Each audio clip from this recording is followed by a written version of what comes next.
त्या अरहंत भगवान सम्यक संबुद्धांना त्रिवार पंचांग प्रणाम करतो. मानव विश्व जगाला सुखी समृद्ध आणि समाधानी आणि संतुष्ट व निर्वाण अरहंत पदाची महान प्राप्ती करून देण्यासाठी सम्यक संबुद्ध हे एकदाच धम्मचक्र प्रवर्तन करतात. धम्मचक्र प्रवर्तन दुसरं कोणीच करू शकत नाही. धम्मचक्र प्रवर्तन करण्याची परिपूर्ण क्षमता आणि परिपूर्ण विद्वत्ता आणि परिपूर्ण सर्वज्ञता ही सम्यक संबुद्धामध्येच असते. बाकी कोणामध्ये ती पात्रता किंवा ती लायकी किंवा ती संबोधी ती उच्च बोधीची प्राप्ती दुसऱ्याला लवकर होत नाही. कारण काय? कारण राजे महाराजे देव देवता ब्रह्मा आणि इंद्र सारे लोक हे अविद्येतून रागामध्ये, रागातून मोहामध्ये, मोहातून द्वेषामध्ये, द्वेषातून लोभामध्ये, लोभातून नाना प्रकारच्या ईर्ष्येमध्ये, ईर्ष्येतून मत्सरामध्ये, मत्सरातून हेवा दावा भांडण तंडे आणि घमेंड गर्व मीपणामध्ये भवचक्र काटत असतात. त्यांना ही भवचक्र पार करून जाण्याची परिपूर्ण महाप्रज्ञा प्राप्त होत नाही. ही महाप्रज्ञा अर्थात प्रज्ञा चक्षु हा फक्त सम्यक संबुद्धांना प्राप्त होतो. आणि ज्यांना महाप्रज्ञा चक्षु प्राप्त झाला ते जनमानसाचं मन, दुःखी लोकांचं मन, शोकाकुळ लोकांचं मन, भयभीत लोकांचं मन, चिंता करणाऱ्या लोकांचं मन, अनेक मनोविकारानं ग्रासलेल्या लोकांची मनोप्रवृत्ती, चैतसिका आणि चित्त याचा संपूर्ण अभ्यास केवळ सम्यक संबुद्ध प्रज्ञा चक्षुनी करतात. आणि म्हणून केवळ धम्मचक्र ऐतिहासिक विश्वासाठी, जगासाठी, समाजासाठी, लोकांसाठी, समग्र जाती जमाती धर्माच्या लोकांसाठी पूर्ण दुःख सागर संसाराचा पार करून येण्यासाठी सम्यक संबुद्ध ही धम्मचक्र प्रवर्तन करून लोकांमध्ये अमृत पेरत राहतात. लोकांना नेऊन पाजत राहतात. ते त्यांच्या जवळ जाऊन अमृत त्यांच्या तोंडाला लावतात की पी तू. परंतु काही लोक म्हणतात नाही, त्या अमृतामध्ये काहीतरी काळं काळं दिसू लागलं. बरेच लोक हे खीर खात असतात. आई मोठी सुंदर खीर बनवते, दुधाची खीर, मनुके टाकून, काजू टाकून, बदाम टाकून, पिस्ता टाकून, खोबरं टाकून आणि अत्यंत चांगल्या प्रकारे टेस्टी आई खीर बनवते आणि बाळाला म्हणते, हे खीर खा बेटा, मग खा. परंतु बाळ म्हणते, या खिरीमध्ये काहीतरी काळं काळं आहे. ते काळं काळं जे असते ते पूर्ण विलायचीचा दाना असतो तो, आणि तो बाळाला कळत नाही. तो म्हणते काळं काळं आहे त्यामुळे मी खात नाही. याचप्रमाणे संसारातले लोक सम्यक संबुद्धाचा अमृत किती परिपूर्ण ज्ञानानं भरलेलं असलं, किती परिपूर्ण मुक्तीला नेणार असलं, किती परिपूर्ण मनोविकार, मनोव्याधी, मनाचे रोग दूर करणार असलं, तरी पण त्याला ते चाखत नाही. त्या मुलाप्रमाणे ते म्हणतात, याच्यामध्ये काळं काळं काहीतरी पडलेलं आहे. का म्हणतात ते असं? प्रत्येक गोष्टीला कारण आहे. असा का तो बोलतो? प्रत्येक गोष्टीला कारण आहे. असा का तो भांडत राहतो? प्रत्येक गोष्टीला कारण आहे. कारणाशिवाय कसं होणार ते? आणि याला मुख्य कारण आहे अविद्या, आणि त्या अविद्येतून वाढलेली त्या माणसाचे वेगवेगळे गैरसमज, संशय, दुराग्रह, मिथ्या भावना, मिथ्या दृष्टी, सकाय दृष्टी, विचिकित्सा, शीलबद्ध परामर्श, हे डिफेक्टिव्ह व्ह्यूज आहेत. हे तीन दृष्टिकोन माणसाला पूर्ण ते काम करू देत नाही, ते वागू देत नाही, ते जगू देत नाही. त्या मार्गानं 100% त्याला उत्साहानं आणि उद्योगशील होऊन कार्यरत होऊ देत नाही, त्याला आचरणामध्ये जाऊ देत नाही. हे मिथ्या दृष्टी, हे असम्यक दृष्टी, हे सकाय दृष्टी, हे विचिकित्सा, हे शीलबद्ध परामर्श, हे प्रचंड मोठे आवरण आहेत. हे अडथळे आहेत, हे मनोविकार आहेत, हे भवबंधन आहेत की जे माणसाला 100% असलेला हा सम्यक संबुद्धाचा परिपूर्ण धम्म हा त्यांना स्वीकारण्याची इच्छा होत नाही. मौर्यांचा इतिहास आपल्याला दाखवतो. परम पूजनीय बोधिसत्व डॉक्टर बाबासाहेब आंबेडकर म्हणतात की या देशातला मौर्य काळ हा फार उज्ज्वल काळ आहे, आणि या मौर्य काळामध्ये अनेक वेगवेगळे प्रकारचे राजे बुद्ध धम्माला धम्मचक्र अनुप्रवर्तन करत राहिले. राजे, महाराजे, देवानंद प्रिय, प्रियदर्शी राजा अशोक असे एकापेक्षा एक राजे धम्मचक्राला अनुप्रवर्तन करतात. तर बोधिसत्व हे सुद्धा धम्मचक्राला अनुप्रवर्तन करत असतात. त्याला गतिमान बनवतात, त्याला गतिशील बनवतात. कारण प्रवर्तन याचा अर्थ होतो गती देणं, गतिशील करणं. परिवर्तन म्हणजे परिवर्तन नाही. एखाद्या माणसानं एक ड्रेस काढायचा आणि दुसरा ड्रेस घ्यायचा. एखाद्या माणसाने या रेल्वेच्या डब्यातून निघायचं आणि दुसऱ्या डब्यात घुसायचं, असं नाही. हे तर पूर्ण गतिमान करावं लागतं माणसाच्या मनाला, की जे मन ग्रासून गेलेला आहे, परंपरेनं ग्रासलेला आहे, रूढीनं ग्रासलेला आहे, मिथ्या श्रद्धेनं घातलेला आहे, दैववादानं ग्रासलेला आहे. अनेक प्रकारच्या रूढी, अनेक प्रकारच्या पद्धती, परंपरा यांनी ग्रासून गेलेल्या समाज व्यवस्थेला, भारताच्या व्यवस्थेला बदलण्याचं काम सम्यक संबुद्धानं 80 वर्ष केलं. त्यांच्याशिवाय एवढं काम कोणी करूच शकलं नसतं.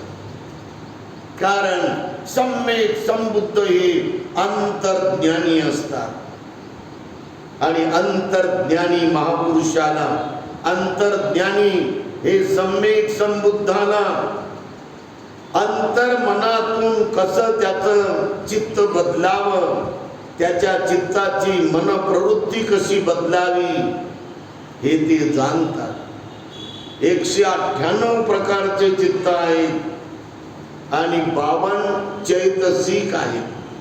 चैतसिक म्हणजे मनप्रवृत्ती निर्माण करणे. हे मनप्रवृत्ती निर्माण करतात. खोड्या करणं, चोऱ्या करणं, दारू पिणं, रंडीबाजी करणं, पत्ते खेळणं, बुडवणं, घेतलेलं दुसऱ्याचं उसणं द्यायचंच नाही, त्याला रंजिश करणं, कुणावर टीका करतच राहणं जन्मभर, कुणाच्या विरोधामध्ये सातत्यानं अभद्र बोलत बसणं जन्मभर, ही मनप्रवृत्ती मन तयार करत असते. असे वेगवेगळे मन असतात. द्वेषाचे मन वेगळे असतात, लोभाचे मन वेगळे असतात, क्रोधाचे मन वेगळे असतात, आसक्ती हाव करायचे मन वेगळे असतात आणि पूर्ण चिकित्सक मन वेगळे असतात, संशयखोर मन वेगळे असतात. यांची संख्या ही वाढतच चाललेली असते. पण या सर्वांना बदलण्याचं काम, या सर्वांचं मूलभूत परिवर्तन करायचं काम सम्यक संबुद्ध आपल्या धम्मचक्र प्रवर्तन महान कार्यातून करतात. डाकू, दरोडखोरे, हाणामारी करणारे, बोट तोडणारे, हात कापणारे, मनकट कापणारे, डोळे भोकणे करून टाकणारे, हे लोक किती क्रूर असतील. अशा क्रूर लोकांना दोन्ही हातामध्ये ते कोयते घेऊन लोकांच्या वस्त्यावर जातात. जबरदस्तीनं माल देतो की नाही म्हणून असे धारधार कोयते त्यांच्यावर उगारतात आणि लोक त्यांना माल देऊन टाकतात. सोन्याचे रुपये, सोन्याचे अलंकार सार देतात. 500 डाकूंचा आणि दरोडखोऱ्यांचा हा एक समाज होता त्या काळात. त्यांची दहशत लांब राज्यामध्ये होती. भगवंताच्या मनात महाकरुणा जागली. अंतर्मनानं त्याने ओळखलं की यांचं अंतर्मन किती पवित्र आहे. यांच्या अंतर्मनामध्ये बोधीचं बीज आहे, दया आहे, करुणा आहे, प्रेम आहे, त्याग आहे, शुद्ध वागण्याची शील मनप्रवृत्ती आहे. परंतु मजबुरी का नाम, लाचार होते माणूस. आपल्याकडे मन आहे भारतात, मजबुरी का नाम महात्मा गांधी. ते लोक मजबुरीनं हे डाका टाकायचे, बोट तोडायचे, मनकट तोडायचे, डोळे फोडायचे, लोकांवर दहशत निर्माण करायचे. कारण त्यांना जगायला तत्कालीन समाज व्यवस्थेमध्ये ब्राह्मणवादानं नडून हताश केलं होतं. आणि त्यामुळं ते डाकू झाले होते. काही ना काहीतरी कारणच असते हे समाज व्यवस्थेत, ज्यामुळं लोक आपला खरा रस्ता बदलून वेगळ्या रस्त्यानं जातात, हत्येच्या रस्त्यानं जातात, हाणामारीच्या रस्त्यानं जातात, दहशतीच्या रस्त्यानं जातात. भगवान करुणेचे महासागर होते. त्यांच्या मनात किती मोठी करुणा आली आणि ते पोचले त्या वस्तीमध्ये.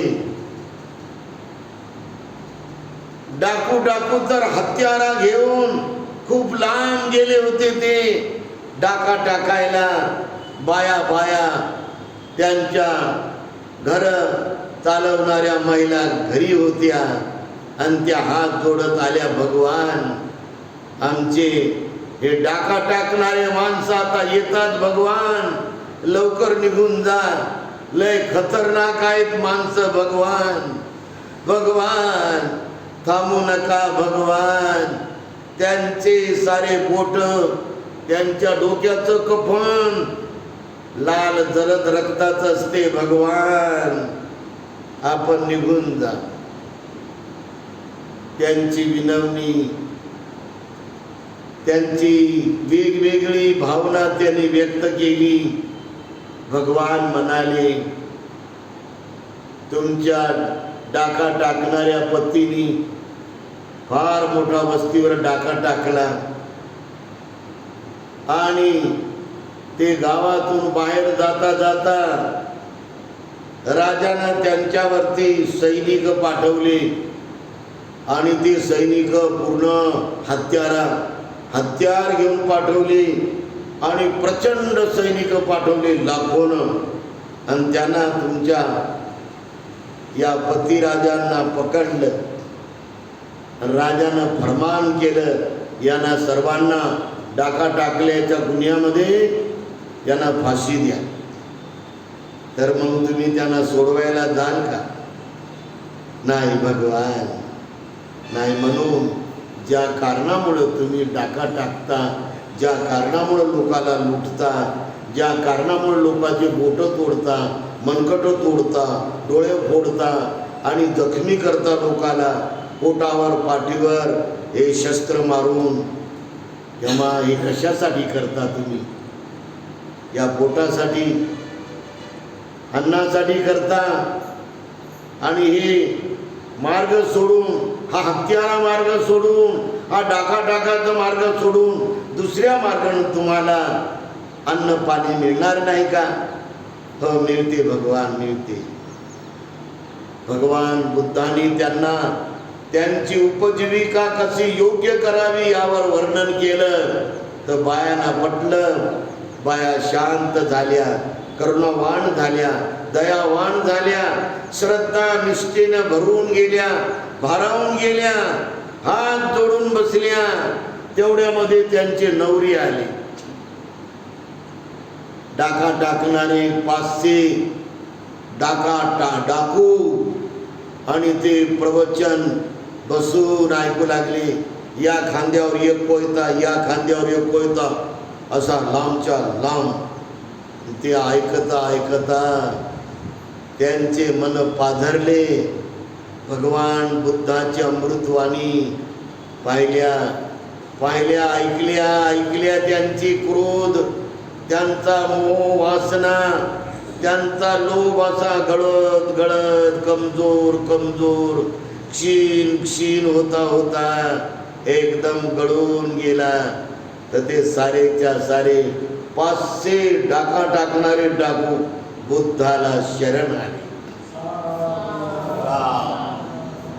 असं हे धम्मचक्र प्रवर्तन करणारा सम्यक संबुद्ध, तळागाळातल्या दुःखी, कष्टी, पापी, अतिरेक करणाऱ्या लोकांना बदलून टाकत गेला. दबलेल्या, चेपलेल्या साऱ्या लोकांना त्यांनी मान दिला, त्यांना सन्मान दिला. त्यांची उंच मान, त्यांची उंच भावना, त्यांची उंच बुद्धिमत्ता, त्यांची उंच प्रज्ञा, करुणा, मैत्री, तळमळ, त्यांची उंच उंच त्याग आणि मनाचं संतुलन, समता भगवंत वाढवतात. हे धम्मचक्र प्रभाव त्याला डेव्हलप करतो, वाढवत नेतो, त्याला गती अवरोधक होऊ देत नाही. राजकुमार शाक्यांचे 5-6 जण आले. नंद,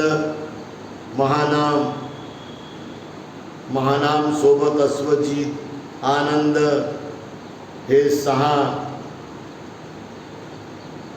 शाक्य राजकुमार भगवंताजवळ आले.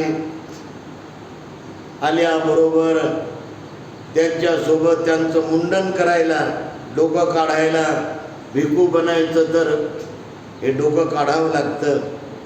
सुंदर केस माणसाला आवडतात. भाग भंगोरा करतो माणूस. आणि त्यांच्यासोबत केस काढायला त्यांचा नावी होता, त्याचं नाव होतं उपाली. आणि त्या उपालीला हे सर्वजण म्हणाले, हे बघ आता उपाली, आता इथून जवळच भगवंताचं ठिकाण आहे, आमचे तू मुंडन कर आणि मग आम्ही चालले जातो. हे आमच्या गळ्यामध्ये हे लाखो रुपयाचे सोन्याचे अलंकार आहेत, हे लाखो रुपयाच्या रिंग आहेत, हे हातात मनकटातले कडे आहेत सोन्याचे, हे वेगवेगळे दागदागिने आहे, हे तुला आम्ही देतो. त्या 6-7 शाक्य कुमारांनी त्यांना हे सारं देऊन टाकलं. एवढं गोठोडं झालं सोन्याचं, सोन्याचे कडे, साखळ्या, पूर्ण एवढं गोठोडं झालं. घे म्हणे, जाय म्हणे तू आता आणि तू त्याचा उपयोग कर. याला वाटलं मी जर घरी गेलो तर शाक्य लोक मोठे चंड आहेत आणि मला तिथं म्हणतील की तू त्या सर्वांना मारून टाकलं, सोनं आणलं का. म्हणून त्यांनी एका झाडाला बांधून टाकलं, ज्याला दिसल म्हणे त्यातच होईल. आणि तो बिचारा परत त्यांच्या माग तोय भिक्खू बनायला गेला. एवढे राजकुमार श्रीमंत, एका राजकुमाराच्या घरी 100 एकर जमीन, 75 एकर जमीन, 80 एकर जमीन. आणि ते जर सोडून गेले तर मला काय, मी तर नुसतं लोकांची केसच कापत राहतो, मी तर हजामत करतो. म्हणून तो नाभी त्यांच्या माग गेला. आणि त्यांनी भगवंताजवळ गेल्याबरोबर त्यांनी हात जोडले. हात जोडल्याबरोबर ते म्हणाले, आता तू दीक्षा घेतो का. हो, मला कर्मना म्हणे, तुम्ही एवढे मोठे लोक चालले म्हणे, एवढे ज्ञानी, एवढे श्रीमंत, एवढे करोडपती, एवढे धनवान, एवढे सुखीत राजकुमार तुम्ही चालले, सुख समृद्धी तुमच्याकडे किती आहे. माझं तर काहीच नाही, माझं वस्त्र्यावर चालते म्हणे सर्व काही, केस कापणं आणि जे काय मिळाले त्याच्यावर चालवणं. बरं म्हणे, आता आमचा अहंकार कमी होण्यासाठी आम्ही तुला दीक्षा अगोदर घ्यायला होतो, तू प्रवचित हो, तू उपसंपदा घे आणि त्यानंतर आम्ही घेतो, म्हणजे आम्हाला तुला प्रणाम करता येईल आणि आमचा अहंकार, मीपणा, मोठेपणा असा कमी लूज लूज लूज लूज होता कायमचा गळून पडल. म्हणून आम्हाला श्रीमंतीचा अहंकार, आम्हाला कुळाचा अहंकार, आम्हाला धनदौलतीचा अहंकार, आम्हाला आमच्या वंशाचा अहंकार, आम्हाला आमच्या सौंदर्याचा अहंकार, आम्हाला आमच्या सोन्याचा अहंकार. तेव्हा तू अगोदर प्रवज्या घे, तू उपसंपदा घे, भिक्खूची दीक्षा त्याला अगोदर दिली. त्यानंतर हे शाक्य राजकुमार 5-7 यांनी प्रवज्या उपसंपदा घेतली. अशा प्रकारे धम्मचक्र हे माणसाला त्याचे विचार उच्च उच्च बनवते आणि शेवटी एक नाभी माणूस पालन करून धम्म आणि विनय याच्यात परिपक्व, परिपूर्ण आणि परिपूर्ण तज्ञ होऊन तो भिक्खू संघामध्ये भिक्खू संघाचा संघ नायक बनला. अशा प्रकारे धम्मचक्र ही गरीबाला, दुबळ्याला, खालच्या जातीच्या माणसाला उच्च विद्वान बनवते, उच्च प्रतिभावंत बनवते, उच्च महाप्रज्ञावंत बनवते. विनयधारी उपाली अरहंत बनते झाली. वनवड्डको बलवड्डको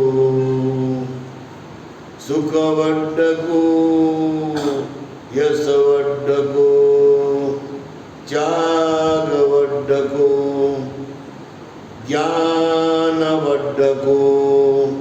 पय्यावड्डको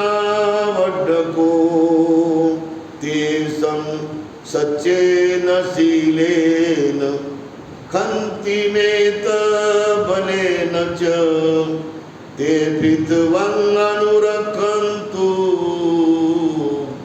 आरोग्येन सुखेन च ते.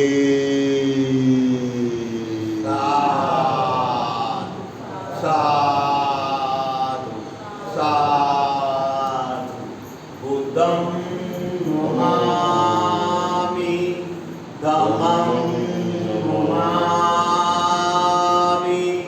संघं नमामि अहं वन्दामि सर्वदा. बोलो बुद्ध भगवान की जय. बोलो डॉक्टर बाबासाहेब आंबेडकर की जय. भीमाबाई आंबेडकरांचा जय असो. रमाबाई आंबेडकरांचा जय असो. रामजी सुभेदार आंबेडकरांचा जय असो. राजश्री शाहू महाराजांचा जय असो. संत गाडगे महाराजांचा जय असो. छत्रपती शिवाजी महाराजांचा जय असो. छत्रपती संभाजी महाराजांचा जय असो. संत तुकाराम महाराजांचा जय असो. संत कबीर महाराजांचा जय असो. संत कबीर महाराजांचा जय असो. जय भीम, जय भीम. जय भारत, जय भारत. जय संविधान. जय संविधान. एक नंबर.